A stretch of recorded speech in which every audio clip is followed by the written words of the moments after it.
Hi, everyone, and welcome to this month's episode of Did You Know? I am your host, Laurie Brooke.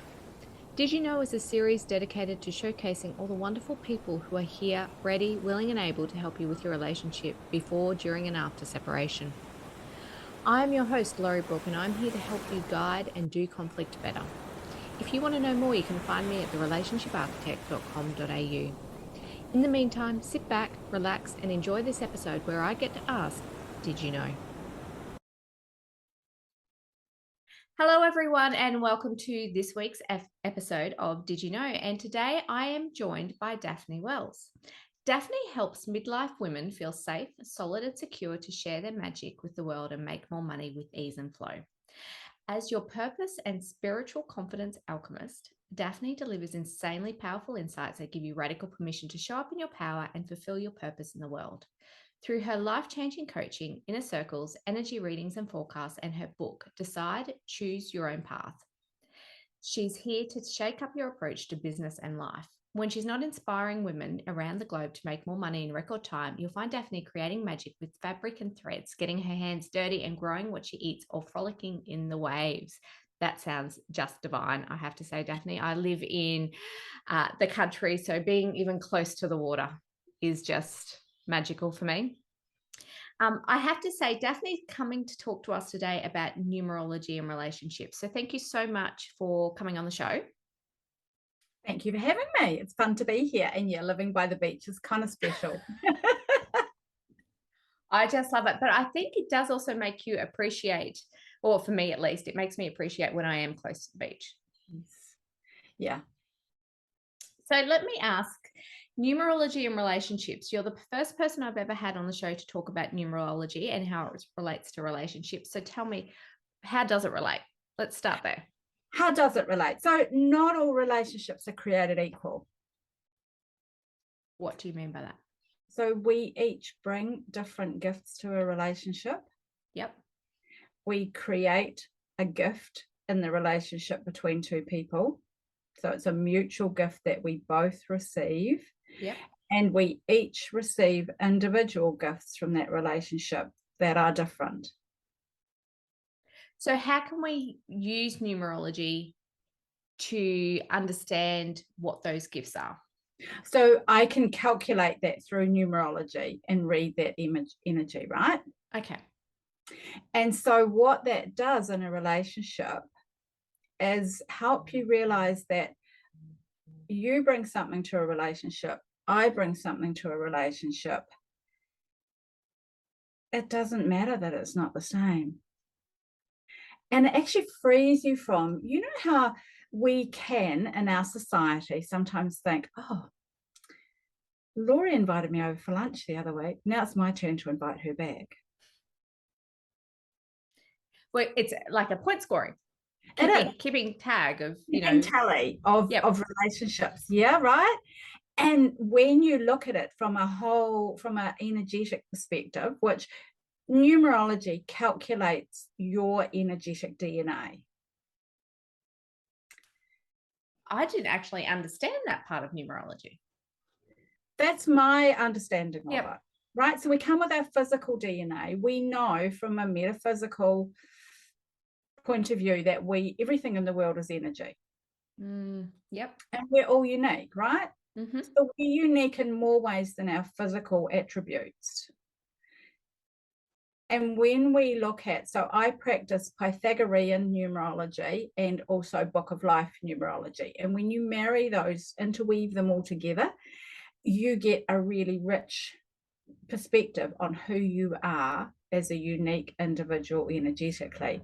And when you then look at what you bring to a relationship versus what your partner brings versus what your child brings to you. And so we can look at that in a relationship. If you take away that point scoring, if you take away that, you know, you're receiving one individual gift from the relationship and he's receiving another one, if you take away the fact that they don't need to be balanced or equal in anyone's eyes, they are what they are, it gives you a really good understanding then of the uniqueness of your relationship. It sounds like it really highlights, I suppose, the individuality Mhm. that everyone comes to a relationship with. Because as you were talking then, the very thing that came into my mind is that when we are receiving gifts, the value that we place on those gifts is very different as Mhm. individuals. If you liken it to the love languages, some people Mm. love receiving physical gifts, whereas others Yes, like those words of affirmations. And so it doesn't have to be equal that way. it doesn't have to be equal. Have I got that understanding right? Exactly. And Yep. the other thing is, are we open to receiving the gift that that relationship creates for us? Yeah. How interesting. And the other thing, so I, children, as children, we can sometimes feel, oh, why is she treating her differently to me? Like it's not fair. And that when you actually, and I wish I'd known this years ago when my children were younger, when you know all of this information, it really goes like it's like a massive eye opener to the magic that you create in a relationship with each of your children, with your partner, and what that does. And if you could, it breaks down those barriers of, as we said before, that tally, everyone having to be equal, and really highlights the uniqueness Yeah. of each individual. And so, you know, I wish that I had had this information and knowledge years ago, um, when I was in a marriage that I navigated my way out of, and as I was mothering children. And so it's one of my joys is to be able to help people with that. And it doesn't matter. Like I have clients come to me who are in a really good place in their relationship, and yet the depth of understanding that it gives them about their relationship, having a reading done, enriches their relationship. I feel like it would give you a whole new appreciation for your partner, for um, the relationship that you have. And I'm also a big believer that relationships aren't just our immediate intimate partners or our children or our parents. We have relationships with so many different people, and to understand the value that each of those individual relationships has for you in your life at this particular point in time, I think would be so empowering. Yes. Yeah. And even as business owners, for your clients, you have a relationship with your Yeah. clients, knowing the energy that your client brings to the relationship and that you provide for them is powerful. Mm. So is there a best time to do this work, to understand it? No? Anytime. I mean, as I say, I wish I'd known it some years ago, decades ago, in Yeah. fact. And so is there a best time? Well, the best time is probably now, to be honest. It's like that tree. When do you plant a tree? When's the best time to plant a tree? Yep. I always think, at the end of the day, just do it. Yep. Just do it at you'll do it when it's right for you. And I feel that's right. Like I just prior to our call was sharing a numerology reading with a client, and she was like, oh, I want to do this next, but when's the right time? I was like, you'll know. Like Sometimes we do want people to tell us, don't we? well, Sometimes we just want those, and sometimes I do if I really feel, well, the questions you brought, I would recommend you do it sooner rather than later. Yeah. Um, yeah, but I feel like we do know when it's right for us to get information and what information it is right for us to get. You talked about love languages, and they are invaluable in relationships as well, knowing love languages. And I feel like we each have our own ways to get understanding Yeah. of relationships and of ourselves. And I'm a great believer that there is no one size fits all. Very, very true. And I think it's very important for people to understand the difference between them as an individual and then them in the relationship that they're referring to at that particular point in time, and not to lose sight of the fact that they're two separate entities.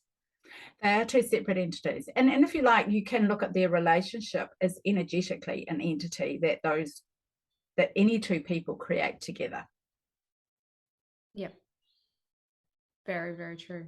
Now, I want to ask you, Daphne, because I jumped onto your website before our call and was having a look through to see the work that you did. And I came across one of your articles on relationships. Mm. And you made this, you referred to this concept of conflict debt. Mm. What is conflict debt to you? Conflict debt to me is those unspokens. So when we've experienced an issue and we haven't raised it? When we've experienced an issue and we haven't appreciated or understood or liked the consequences of that issue, right? And so do we have that courageous conversation? Do we talk to the person and say, hey, look, this made me feel this. What did you mean by that?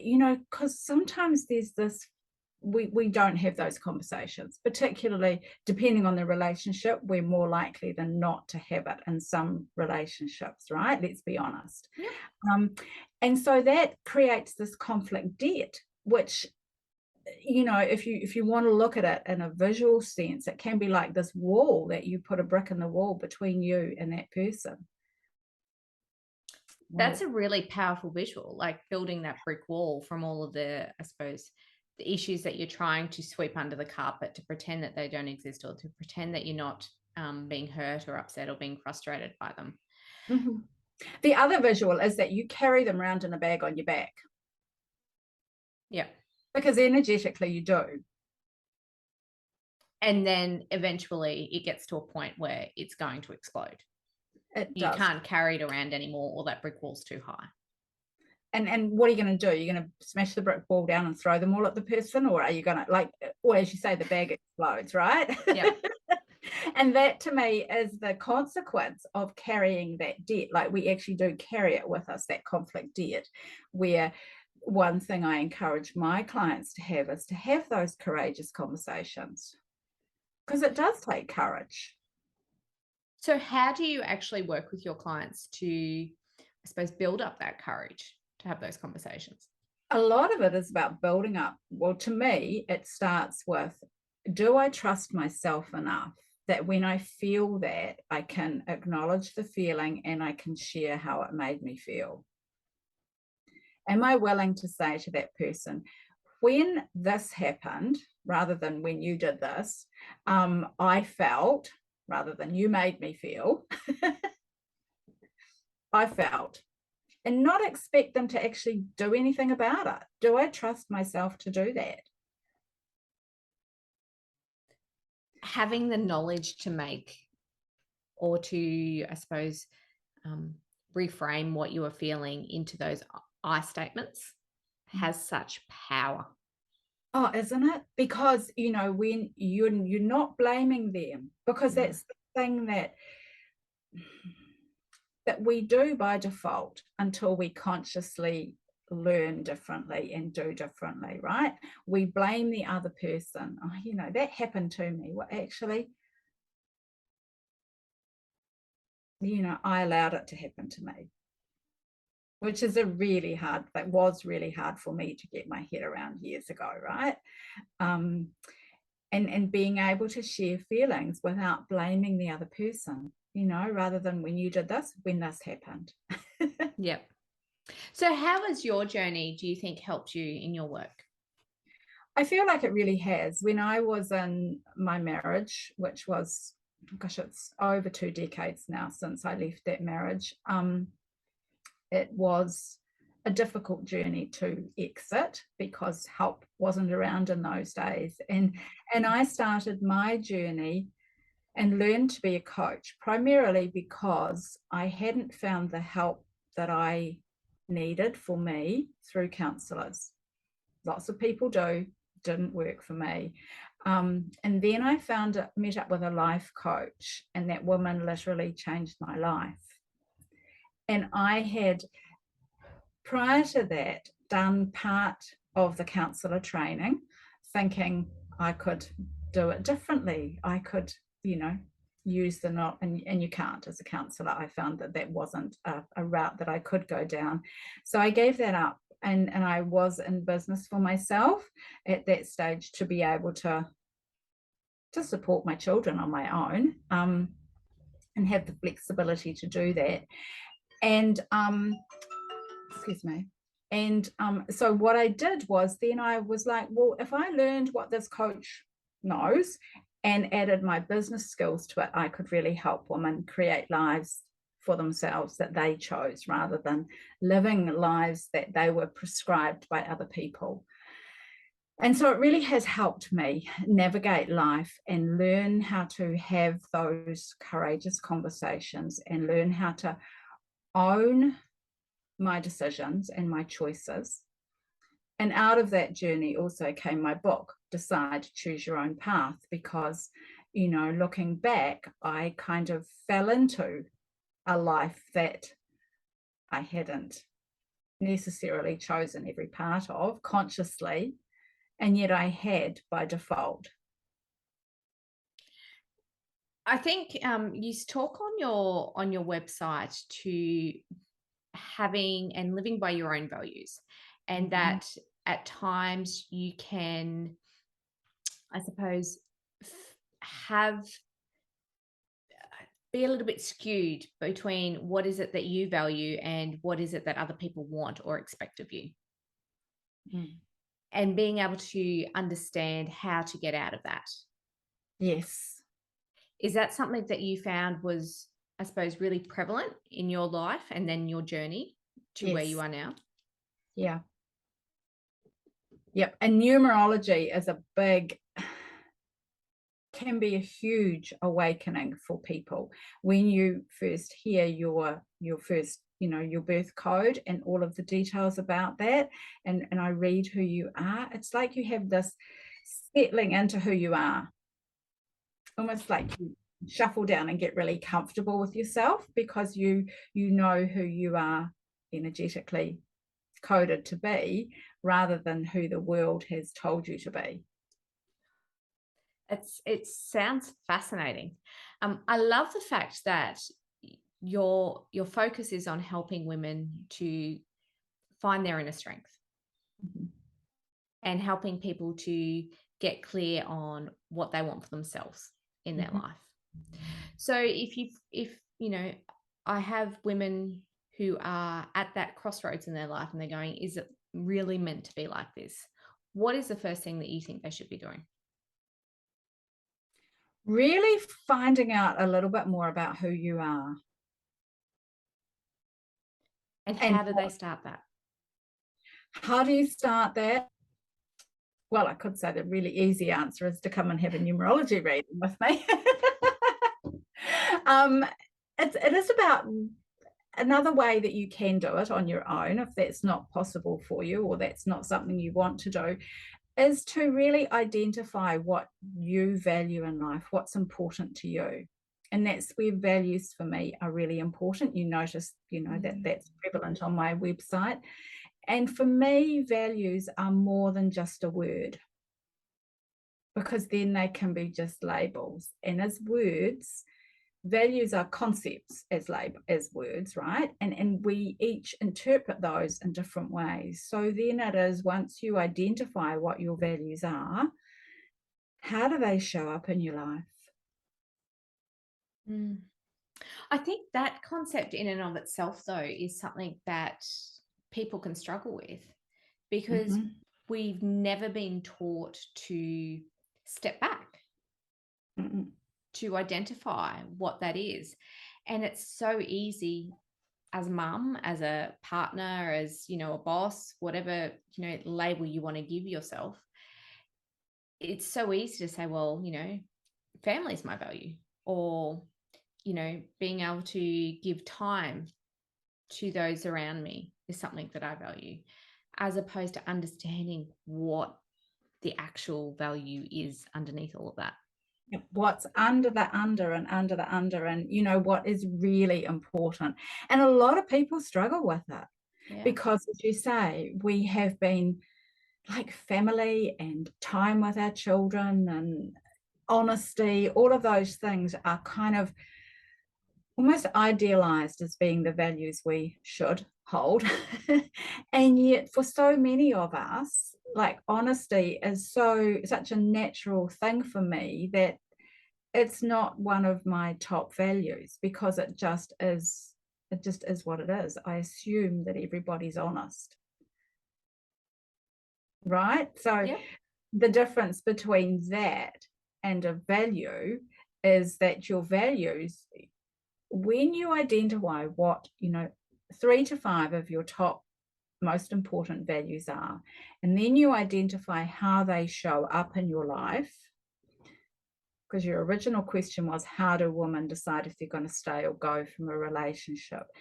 Then you can ask yourself, so if this is how I want this value to show up in my life, how is that showing up at the moment for me in this relationship? Yep. Freedom is one of my top values, and freedom for me is not living a laptop lifestyle on the beach. It's being able to choose anything my heart desires. That value wasn't showing up like that in my marriage. Yeah. But I think you've just highlighted a very clear point there too, is that you can take a word, and just because your girlfriend or your mother or your sister or your best mate define it one way for them, it doesn't have to be defined the same way for you. And just because someone else has the same value as you doesn't mean it shows up the same way for them. Yeah. I think that's a really powerful message, because often we think, oh, well, they value freedom, but that means that they want to travel the world, or they want to,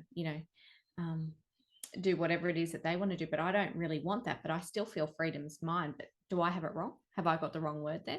Yeah. And we question ourselves. We do. We doubt ourselves. I mean, when I identified freedom as being one of my top values, I was like, but how does that work? Because as you know, as you read from my bio, growing my own food is really important to me. Unless I have a piece of land I can do that,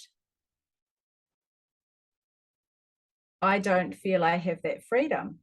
And yet somebody else's version of freedom wouldn't require that as part of choosing anything their heart desires, which is what it means to me, right? Yeah. So that's a really clear example of how freedom can be completely different. Yeah.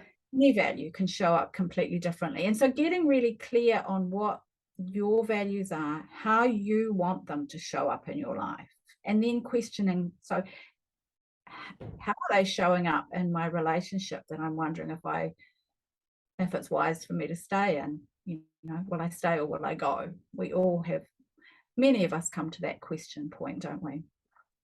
So at that question point, and one of the ways I work with my clients is, and this applies even if you're in a happy relationship, how is it showing up in all aspects of life? How is it showing up in my work life? How is it showing up here? They become filters of, is what I'm planning to do or what somebody else wants me to do aligned with my values? Will it allow my values to show up in the way that I need them to, for me to feel like I'm being me? Oh, I love that. That's so powerful. I think it also helps to know that if you are struggling in this, like you said, you can go and get the numerology reading to help you on that path too. You don't have to do it alone. You don't have to do it alone. You don't have to do it alone. And also reassure listeners that if they are struggling to identify their values doing it themselves, many people do. It is actually worth reaching out for help to somebody. That is something as I said, I help my clients with as well. It is worth reaching out for help for things like that, so you can get really clear as part of that process, part of that decision-making process as to whether you stay or whether you go. And values are one of the topics that I do discuss in my book. That's fantastic. And what I will do, Daphne, is I'll put a link to your book in the show notes below so listeners can go and have a look at that for themselves. So thank you so much for joining me today. You're welcome. Thank you so much for having me. You're very welcome. And that is it for another episode of Did You Know? Thank you so much for joining me this month, and I hope that you were able to learn something new. If you enjoyed this interview, please don't forget to like and subscribe to my channel. And whilst you are doing that, check out my other podcast, Relationship Talks, where we get to take a look behind closed doors at people's relationships. Until next time, I'm your host, Laurie Brooke. Remember, the choice is yours, so make today and every other day the very best it can be.